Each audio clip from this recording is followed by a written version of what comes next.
প্রভুরাম। বৃন্দাবনে সবাই এসেছি, বৃন্দাবনে যে লীলা আস্বাদন করছি ভগবান শ্রী গোবিন্দের রাসলীলা।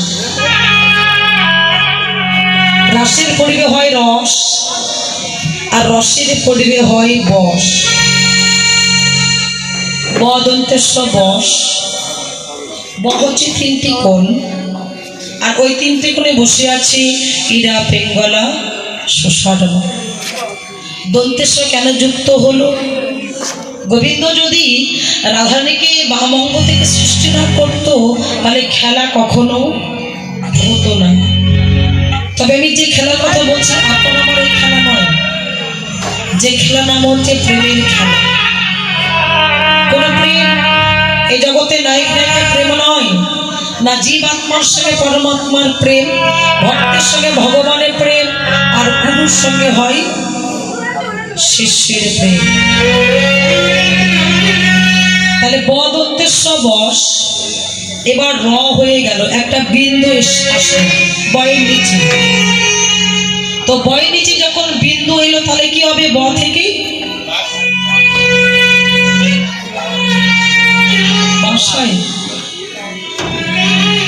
রস। তো এই জগতে গোবিন্দ আমার কি করলে? সে বিন্দুটা নিয়ে বয়ের নিচে দিলেন। এই জগতে মানুষ যদি বিন্দুটা নিয়ে ত্রিবেণীর মাঝখানে দেয় তাহলে কি হয়? কি হয় বাবা? ও ভক্ত,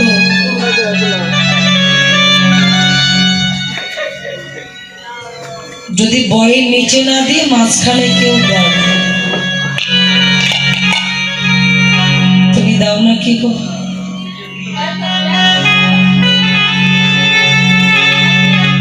তোর বোঝার মতো বয়স হয়,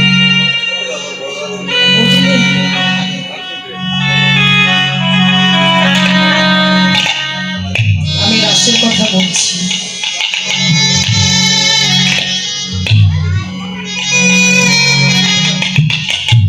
কি গো দাদু, মাঝখানে দিয়েছিলেন আর নিচে দিয়েছিলেন?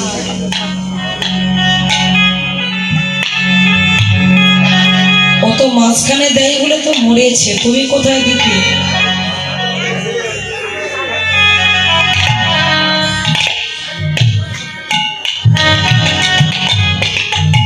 এটা কিন্তু কোনো হাসির কথা বলছি না, কথাগুলোকে রসভঙ্গ করিলেন না। আমার কথাটা যারা আমার শিক্ষা মতো নিয়েছে তাদের চরণে হাত দিয়ে বলছি, গুরুর কাছে একটু ফোন দিয়ে জেনে নেব যে কীর্তনিয়া যে রাসে যে কথাটা বলে গেল এর মানে কি হবে।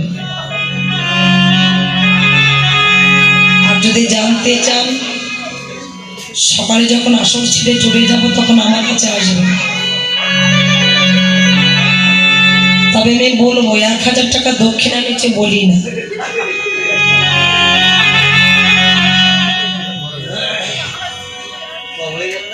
এই জগতে যেমন গুরু বাবা যে শিষ্য বেশি দেয় তার মতে হাত দিয়ে আশীর্বাদ করে, তো দক্ষিণা যদি বেশি হয় তাহলে তো আমি বলবো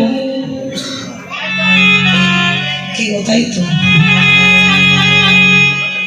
তো সকলে চরণ ধরে বলবো ওই বিন্দুটা নিয়ে মাঝখানে দেবেন না। এতদিন যে ভুলটা করেছেন আর এমন ভুল করবেন না। বয়ের নিচে দিলে হবে রস, আর যদি মাঝখানে দেবেন তাহলে রাস আর হবে না, লয়াকার তালিবাস্য। এটা হচ্ছে রাশি।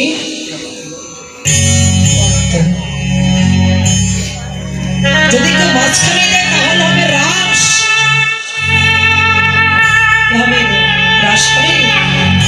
এতদিন যেটা হয়েছে এই যে মাঝখানে দিয়ে এসেছি, রাস আর হয়নি, লয়াকার তালিবাস্য হয়েছে। তাই এখনো সময় আছে শ্রী গুরুচরণ আশ্রয় করে, দীক্ষা শিক্ষা মন্ত্র আশ্রয় করে, কাম্বিস কামগাত্র উপাসনা করে স্বরূপে লক্ষ্য রেখে ওই বিন্দু বস্তুকে নিচে দেওয়ার চেষ্টা করবেন। তাই গৌর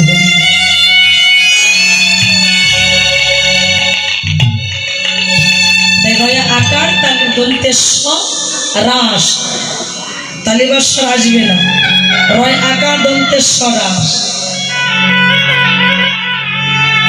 আমরা পয়সা পড়েছি,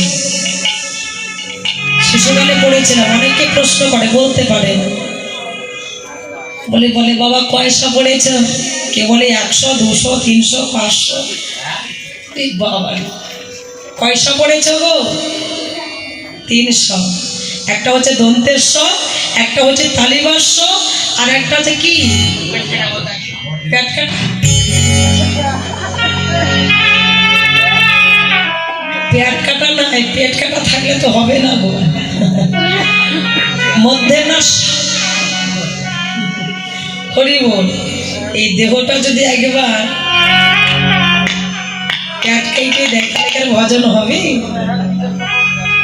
হরি বল, হরি বল। তো যাই হোক, আমি চাইবো প্রত্যেক ঘরে ঘরে যেন রাস হয়, লাশ যেন না। আমার কথাগুলো শুনে কেউ ভুলে যাবেন না বাবা, বারবার করে বলছি। একটু কীর্তনটা খেয়ে যাবে, আমার কীর্তনটা শুনে একটু আলোচনা করে দেখবে, বিচার করে দেখবে। ভগবান শ্রী গোবিন্দ আমার আশীর্বাদ করিলেন 4টি কারণে। কামদেবের অহংকারের জন্য, ভক্তের মনোবাসনা পূর্ণ, রাধার প্রেমে মহিমায়িতে কতখানি জানবার জন্য, আগত কলি জীবের মাঝে গৌর হয়ে যাবে, সেই ভাব রস আস্বাদন করতে পারবে।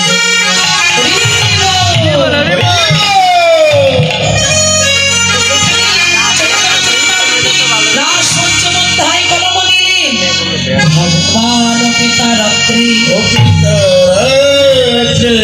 শারদোত ফুল্ল মল্লিকা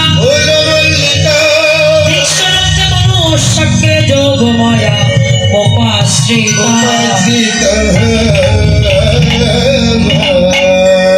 ভগবান পিতা রাত্রি সেই রজনী শারদোত ফুল্ল মল্লিকা ভিক্ষরন্তে সমাগত দেখিয়া যোগমায়াশ্রয় করিয়া ক্রিয়া করতে ইচ্ছা করিলেন আমার ভগবান। যোগমাশ্রিত লীলা এই রাস তত্ত্ব জানতেন একমাত্র ভোলানাথ, জানতে চেয়েছিল পার্বতী, কিন্তু জানতে পারেনি। আর এই রাস বর্ণনা করেছিল এই আসনে বসে সুখদেব গোস্বামী, আর ওই আসনে শুনেছিলেন রাজা পরীক্ষিত মহারাজ, যিনি 16 বছর পর্যন্ত মাতৃগর্ভে ছিলেন।